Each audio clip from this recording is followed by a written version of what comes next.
ನಮಸ್ಕಾರ. ಇವತ್ತಿನ ವಿಷಯ ಏನು ಗೊತ್ತಾ? ಚಿಕ್ಕ ಮಕ್ಕಳಿಗೆ ನಾವು ದೇಶದ ಬಗ್ಗೆ, ಫ್ರೀಡಮ್ ಫೈಟರ್ಸ್ ಬಗ್ಗೆ ಎಲ್ಲ ಯಾಕೆ ಇಂಟ್ರಡ್ಯೂಸ್ ಮಾಡಿಸ್ಬೇಕು ಅಂತ, ಅದ್ರ ಇಂಪಾರ್ಟೆನ್ಸ್ ಏನು ಅಂತ. ಏನಾಯಿತು, ಲಾಸ್ಟ್ ಇಯರ್ ನನ್ನ ಮಗ ಒಂದು ಸ್ಕೂಲ್ಗೆ ಹೋಗಿದ್ದ. ಅಲ್ಲಿ ಇಂಡಿಪೆಂಡೆನ್ಸ್ ಡೇ ಅಂದರೆ ಚಿಕ್ಕ ಮಕ್ಕಳಿಗೆಲ್ಲ ರಜಾ ಕೊಟ್ಬಿಡೋರು.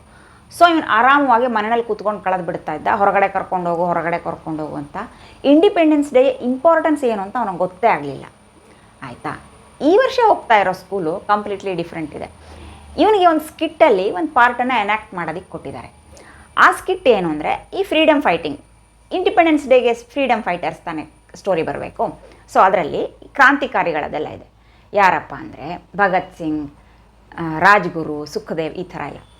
ಈ ಕ್ಯಾರೆಕ್ಟರ್ಗಳ ಬಗ್ಗೆ ಎಲ್ಲ ಕೇಳಿ ನನ್ನ ಮಗನಿಗೆ ಫಸ್ಟಿಗೆ ಸ್ಟೋರಿ ಏನು ಅಂತ ಗೊತ್ತಾಗಲಿಲ್ಲ. ಆ್ಯಕ್ಚುಲಿ ನಾವು ಇವನಿಗೊಂದು 2 years ಬ್ಯಾಕಿಂದಾನೆ ಮನೆಯಲ್ಲಿ ಒಂದು ನ್ಯಾಷನಲ್ ಫ್ಲ್ಯಾಗ್ ತಂದಿಟ್ಟಿದ್ವಿ. ಅವ್ರದ್ದೆಲ್ಲ ಚಿತ್ರಗಳನ್ನೆಲ್ಲ ಗೋಡೆಗಂಟಿಸಿದ್ವಿ. ಅವ್ರದ್ದೆಲ್ಲ ಇಂಟ್ರಡ್ಯೂಸ್ ಮಾಡಿಸಿದ್ವಿ. ಆದರೆ ಹಿ ನೆವರ್ ಪೇಡ್ ಅಟೆನ್ಷನ್. ಕೇಳಿಸ್ಕೊಳ್ಳೂ ಇಲ್ಲ, ಅವ್ರ ಮುಖನೂ ನೆನಪಿರಲಿಲ್ಲ, ಇಂಪಾರ್ಟೆನ್ಸೇ ಕೊಡಲಿಲ್ಲ. ಯಾಕಂದರೆ ಶಾಲೆಯಲ್ಲಿ ಅದ್ರ ಬಗ್ಗೆ ಏನು ಹೇಳಿರಲಿಲ್ಲ. ಈ ಸ್ಕೂಲಲ್ಲಿ ಸ್ಕಿಟ್ ಮಾಡ್ತಾ ಇದ್ದಾನಲ್ಲ, ಅಲ್ಲಿ ಈ ಥರ ಕ್ಯಾರೆಕ್ಟರ್ಗಳೆಲ್ಲ ಬಂದವಲ್ಲ, ಅಲ್ಲಿ ಕಥೆನೆಲ್ಲ ಕೇಳಿಸ್ಕೊಂಡ್ಬಂದಿದ್ದಾನೆ. ಡೈಲಾಗನ್ನು ಇವನಿಗೆ ಇಲ್ಲದೇ ಇರೋ ಡೈಲಾಗನ್ನು, ಅಂದರೆ ಇಡೀ ಸ್ಕಿಟ್ಟಿನ ಡೈಲಾಗನ್ನು ಬಾಯಾರಟ್ ಮಾಡ್ಕೊಂಡು ಬಂದು ನನಗೆ ಹಿಂದಿನಲ್ಲಿ ಹೇಳ್ತಾನೆ. ನಾನು ಅದನ್ನು ಕನ್ನಡಕ್ಕೆ ಟ್ರಾನ್ಸ್ಲೇಟ್ ಮಾಡಿ ಹೇಳಿದೆ. ಯಾಕಂದರೆ ಅವನಿಗಿನ್ನೂ ಹಿಂದಿ ಬರಲ್ಲ.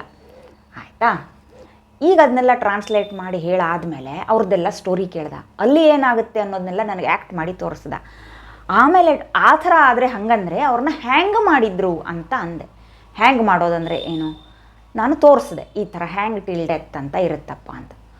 ಅಷ್ಟೇ ಅಳೋದಿಕ್ಕೆ ಸ್ಟಾರ್ಟ್ ಮಾಡಿದವನು ನಿಲ್ಲಿಸ್ತಾನೇ ಇಲ್ಲ. ಒಂದೇ ಸಮನೆ ಅಳ್ತಾ ಇದ್ದಾನೆ.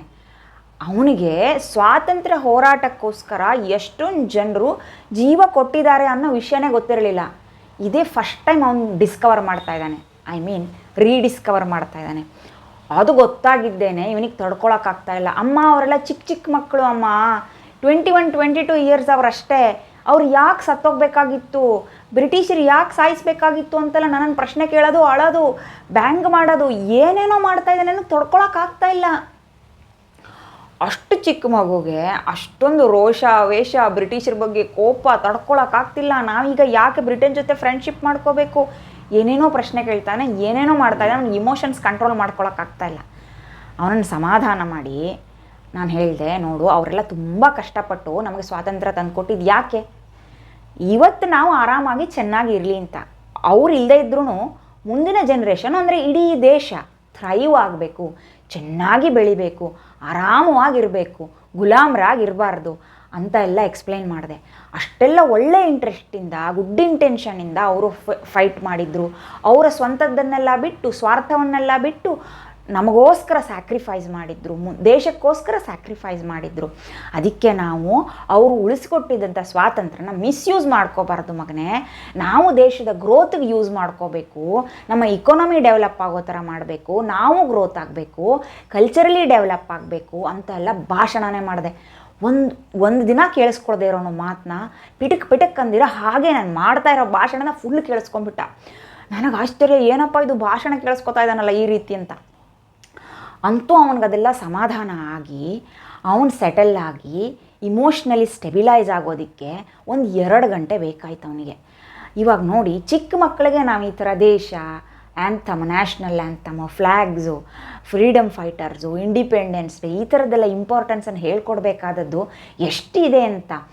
ಅವನಿಗೆ ಲಾಸ್ಟ್ ಇಯರ್ಗೆ ಅದು 1 ದಿನದ ರಜೆ, ಇಂಪಾರ್ಟೆನ್ಸೇ ಇಲ್ಲ.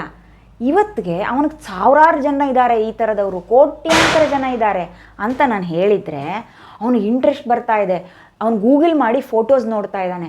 ಸ್ಟೋರಿ ಹೇಳಿ ಇವ್ರ ಸ್ಟೋರಿ ಹೇಳು, ಏನಾಯ್ತಂತ ಹೇಳು, ಕತೆ ಹೇಳು, ಬ್ರಿಟಿಷರು ಹೇಗೆ ಬಂದರು ಇಂಡಿಯಾಗೆ ಅಂತ ಕತೆ ಹೇಳು.